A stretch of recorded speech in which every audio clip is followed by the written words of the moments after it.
ধর্মনগরের সন্দেহজনক মাদকদ্রব্য পাচারের সন্দেহভাজন আসামির এক যুবককে আটক করে জোর জিজ্ঞাসাবাদ চালাচ্ছে ধর্মনগর থানার পুলিশ।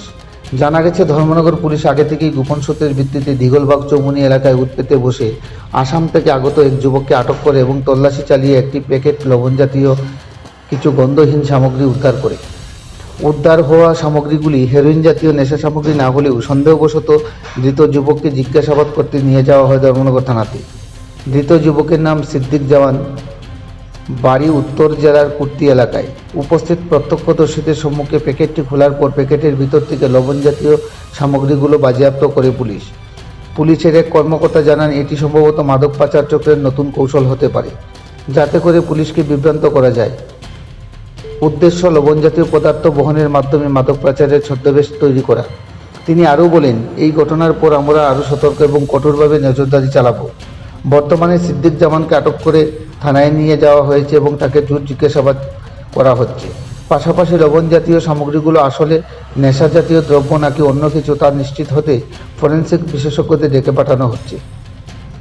পুরো ঘটনার তদন্ত শুরু করেছে ধর্মনগর থানার পুলিশ। ধর্মনগর থেকে নিজস্ব প্রতিনিধি রিপোর্ট, শ্যামলী ত্রিপুরা। আজকে 4টার পরে আমাদের কাছে একটা ইনফরমেশন আসে যে আসাম থেকে একটি ছেলে সে মাদকদ্রব্য নিয়ে দিঘলবাগ চৌমুনির দিকে যাবে। সেই মোতাবেক আমরা এখানে দিঘলবাগ চৌমুনি ব্রিজের কাছে উৎপত্তি ছিলাম এবং আমরা একটি ছেলেকে আটক করি, যার নাম হচ্ছে সিদ্দিক জামান। তারপর আমরা এফএসএল টিমকে ডাকি, তার কাছে আমরা একটা প্যাকেট পেয়েছিলাম। এফএসএল টিম যখন স্পটে আসে এবং পাবলিকের সামনে এটাকে আমরা ওপেন করে এটার স্পট অ্যানালাইসিস করতে চাইছিলাম, তখন দেখি যে সেটার মধ্যে লবণ জাতীয় পদার্থ রয়েছে।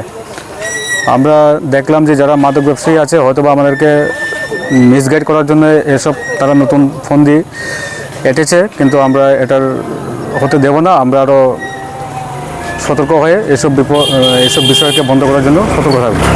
কোথা থেকে মালটা নিয়ে আসে? সেটা আমরা জানতে পেরেছি আসাম দিক থেকে নিয়ে এসছে। তার বাড়ি কুর্তি কদমতলা এরিয়া। এখন কি পদক্ষেপ গ্রহণ করবেন?